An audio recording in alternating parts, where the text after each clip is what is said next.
এই গরমে খাবার প্লেটে প্রশান্তি ফিরে পেতে এমন আলু পটলের ঝোলের জুড়ি নেই।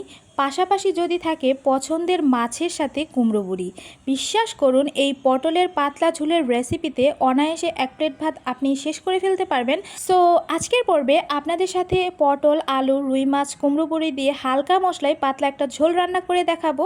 তো কথা না বাড়িয়ে মূল ভিডিওতে যাওয়া যাক। তো প্রথমত এখানে বেশ কয়েকটি আমি পটল নিয়ে নিয়েছি। আপনারা যখন রান্না করবেন আপনারা আপনাদের পরিমাণ মতো নিয়ে নেবেন।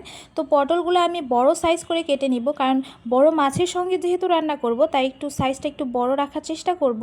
আর পাশাপাশি আমি একটা টমেটো নিয়েছি আর 2-3টা আলু নিয়েছি ছোট সাইজ। এখন তো সবগুলো আমি প্রসেস করে নিচ্ছি, পটলের মতো করে প্রসেস করে নিচ্ছি, আলুটা আলুর মতো আর টমেটোটা টমেটোর মতো। সবগুলো প্রসেস করা হয়ে গেলে খুব সুন্দরভাবে ওয়াশ করে নিব। তো এইটুকুই আমার তরকারি হবে যেটা দিয়ে আমি রান্না করব। পাশাপাশি মাছ থাকবে, কুমড়ো বড়ি থাকবে, যার কারণে পরিমাণ মতো নিয়ে নিয়েছি। তারপর এখানে 3 পিস রুই মাছ নিয়েছি। আপনারা যে কোনো মাছ নিতে পারেন, কোনো সমস্যা নেই। আর এখানে হলুদের গুঁড়া, মরিচের গুঁড়া আর পরিমাণ মতো লবণ দিয়ে খুব সুন্দরভাবে ম্যারিনেশন করে কিছুক্ষণের জন্য রেখে দিব। তো রেখে দেওয়ার পর এখানে দেখতে পাচ্ছেন এই কয়টা কুমড়ো বড়ি নিয়েছি, কুমড়ো বড়িও দিব তরকারিতে। এই গরমে মানে এই তরকারিটা আমার কাছে বেস্ট মনে হয়েছে, তাই ভাবলাম কেন না আপনাদের সাথেও একটু শেয়ার করে দেই। কারণ হচ্ছে আমরা যারা গৃহিণীরা আছি প্রতিদিন কি রান্না করব এইটা চিন্তা করতে করতে অর্ধেক বেলা শেষ হয়ে যায়। যদিও বাসায় বিভিন্ন রকম সবজি থাকে কিন্তু তারপরেও টেনশনটা কাজ করে। তো আমি এই জন্য আপনাদের সাথে পটলের এই ঝোলটা শেয়ার করে দেখালাম। আশা করছি আপনাদের বাসায় যদি পটল থাকে আপনারা খুব সুন্দরভাবে রান্না করে নিতে পারবেন এইভাবে। তো এদিক দিয়ে মাছটা ভাজা হয়ে গেছে। কথা বলতে বলতে আমি আমার পরিমাণ মতো আর কি ভেজে নিয়েছি, আপনারা কম বেশি করে নিতে পারেন। তারপরে একটু হালকা তেলে আমি কুমড়ো বড়িগুলো একটু লাল লাল করে ভেজে নিয়েছি। খুব বেশি গাঢ় করে ভাজা যাবে না, অল্প পরিমাণ একটু ভেজে নিলেই হবে। তারপর মাছের তেলগুলোই আমি দিয়ে দিয়েছি, ভাজা মাছের। সেখানে আস্ত জিরা দিয়ে দিয়েছি। আর আপনারা যারা জিরা পছন্দ করেন না, মানে আস্ত জিরা, তারা ইগনোর করবেন।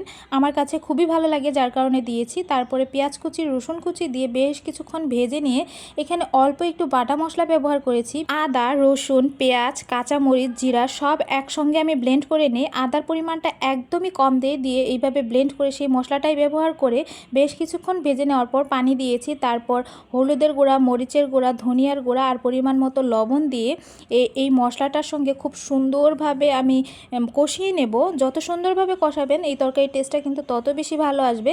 তো এই পর্যায়ে আমি আলু আর পটলটা দিয়ে দিয়েছি। এখন বেশ কিছুক্ষণ এটা আমি কষিয়ে নিব মশলার সঙ্গে। যদিও পটল সবজিটা আমার কাছে খুবই খারাপ লাগতো খেতে, আমার ভালোই লাগতো না, কিন্তু একটু ভিন্নভাবে ট্রাই করলে, মানে ভিন্ন রেসিপিতে ট্রাই করলে খেতে কিন্তু ভালোই লাগে। মশলাটা কষানো হয়ে গেলে, মানে পটল আলু সব কিছু কষানো হয়ে গেলে এখানে পরিমাণ মতো পানি দিয়ে দিয়েছি। আর এখানে আমি বেশ পরিমাণ পানি দিয়েছি, কারণ হচ্ছে আমি এই তরকারিটা একদম পাতলা ঝোল রাখবো আর এই ঝোল দিয়ে খেতে কিন্তু অনেক বেশি মজার হয়।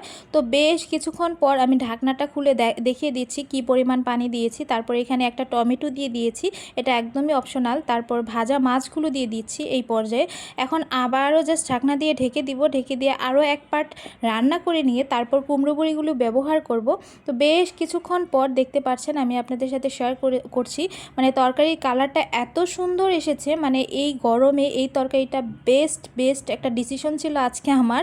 আপনারা যারা যারা পটল খান না বা পটল লাভার আছেন তারা অবশ্যই এই রেসিপিটা ট্রাই করবেন এইভাবে। তো বেশ কিছুক্ষণ পর এখানে আমি কুমড়ো বড়িগুলো দিয়ে দিচ্ছি। কুমড়ো বড়ি দিয়ে আবার একটু নেড়ে চেড়ে আমি আবারও ঢাকনা দিয়ে ঢেকে দিব। আর এই কুমড়ো বড়িটা বেশ কিছুক্ষণ রেখে দেওয়ার পর দেখবেন যে একদম নরম নরম হয়ে এসেছে, তখন তরকারিটা একদমই ডান হয়ে যাবে। তো এই পর্যায়ে দেখতে পাচ্ছেন আমার তরকারিটা একদমই রেডি। এখন আমি জাস্ট নামিয়ে নিব। আপনারা কে কে এই পটল, আলু, মাছ, কুমড়ো বড়ি একসাথে খেয়েছেন অবশ্যই একটা করে কমেন্ট করবেন। আর আমার রান্নার ভিডিওটা কেমন লাগলো সেটাও জানাবেন। আজ এই পর্যন্ত, আল্লাহ হাফেজ।